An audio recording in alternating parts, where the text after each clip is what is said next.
I forced myself upright despite the protests from every muscle in my body. The room tilted slightly, but I gritted my teeth and swung my legs off the medical cot. "I can stand," I said, though Selina immediately moved to support my elbow. Her touch sent warmth through me even as my head throbbed. "Standing and fighting are different things," Bruce said sharply. "You're in no condition. I'm in the only condition I've got." I met his gaze steadily. "Shrek just declared war on Gotham. We have 72 hours. I'm not spending them in bed." Dick was already pulling up security footage on the secondary monitors. The broadcast originated from the Shrek building, but he's not there anymore.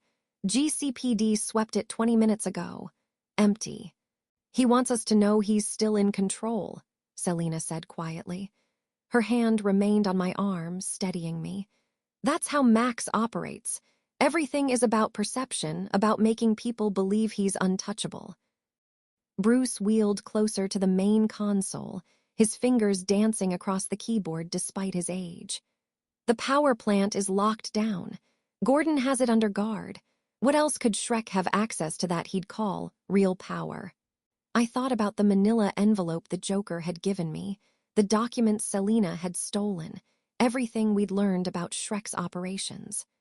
The capacitor array wasn't his only project.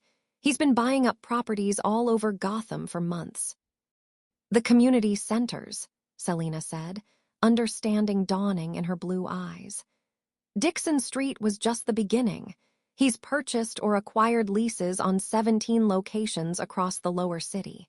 Dick pulled up a map, marking each location with a red pin.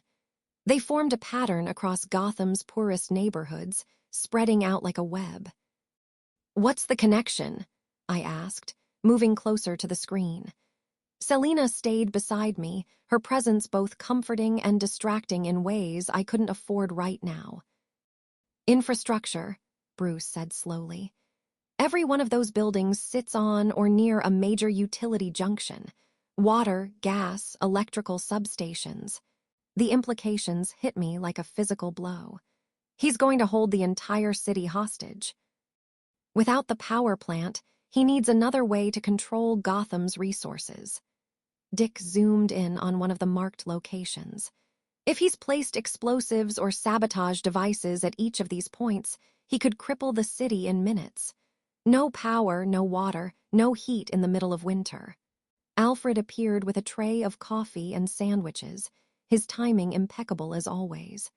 "Perhaps we should consider what Master Shrek hopes to gain from such chaos. A man like that doesn't destroy his assets without reason." Selina accepted a cup, wrapping her hands around it. "Leverage. He'd offer to fix everything in exchange for immunity, control, whatever he wants. The city would have no choice but to give it to him.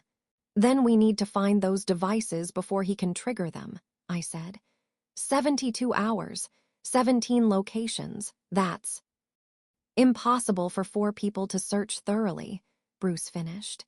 "Especially when one of you can barely stand." I wanted to argue, but my legs chose that moment to wobble.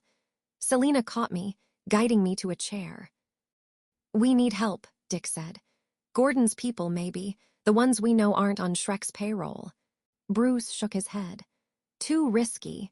If Shrek gets wind we're searching, he might accelerate his timeline. We'd have hours instead of days." "Then what?" I asked, frustration bleeding through.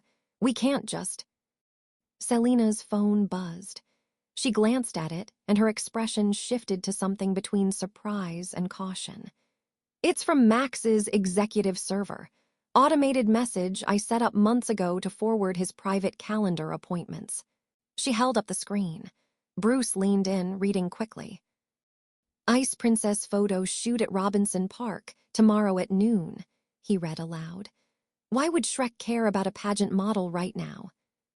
"He's been cultivating her as a public face for his projects," Selina explained. "Uses her for publicity events, charity functions. Michelle's not particularly bright, but she's photogenic and does whatever she's told." Dick straightened. "Public event. Lots of cameras, lots of witnesses. Good cover for a meet or a handoff." Or a demonstration, I said quietly. Robinson Park sat directly above one of Gotham's oldest water treatment facilities. If Shrek wanted to prove he could follow through on his threat. The bunker fell silent as we all understood. A public execution of infrastructure masked as an accident. People would die, and Shrek would show Gotham he meant business. "I'll go," Selina said immediately. "As his assistant, I have reason to be there. I can get close, see what he's planning." "Absolutely not," I said, the words coming out harder than I intended. "Shrek knows his operation was compromised. He'll be watching everyone." "Which is why it has to be me." Her blue eyes locked with mine, fierce and determined.